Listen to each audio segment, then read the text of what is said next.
আসসালামু আলাইকুম সম্মানিত ভিউয়ার্স, চলে আসলাম বানেশ্বরদী রাসেল ভাইয়ের ক্যাফে হাউসে।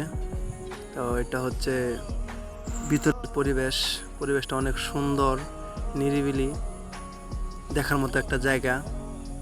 আপনারা আসেন সবাই, দৃশ্যটা দেখেন, অনেক সুন্দর একটা দৃশ্য দেখার মতো, যা নিজের চোখে না দেখলেই বিশ্বাস করার মতো নয়।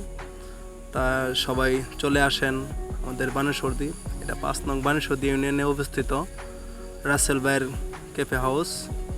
তো এটার ভিতরে, হাউসটার ভিতরে দেখেন বসার জন্য অনেক সুন্দর, ভালো, উন্নত মানের জিনিস ব্যবহার করা হয়েছে। তো এটা হলো রবিউল, সে মেমো দেখছে, খাবার দেখছে এবং সে খাবার পছন্দ করছে। তো ভিতরে পরিবেশটা কিন্তু অনেক সুন্দর করছে, দেখার মতো একটা। তারপর আমিও দেখলাম খাবার মেমোটা, যে কিছু কিনা যায় কিনা। যাই হোক, ভিতরে পরিবেশটা খুব সুন্দর করছে। তো উঠি এখন বাইরের দিকে যাই। তো বাইরে তো এইটা হলো গেট।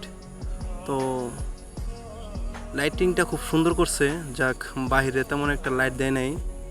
তো সাইনবোর্ডটা আমি দেখানোর চেষ্টা করি। তো অন্ধকারের জন্য সাইনবোর্ডটা দেখাতে পারলাম না ঠিকভাবে। তো এইদিকে আরেকটা গেট রয়েছে, তো এই যে দিকে। তো খুব সুন্দর একটা জায়গা, মানে আপনি আসলে বুঝতে পারবেন কতটা একটা সুন্দর জায়গা। এটা নকলা শেরপুরে বানেশ্বরদী ইউনিয়নে রাসেল ভাইয়ের একটা রেস্টুরেন্ট।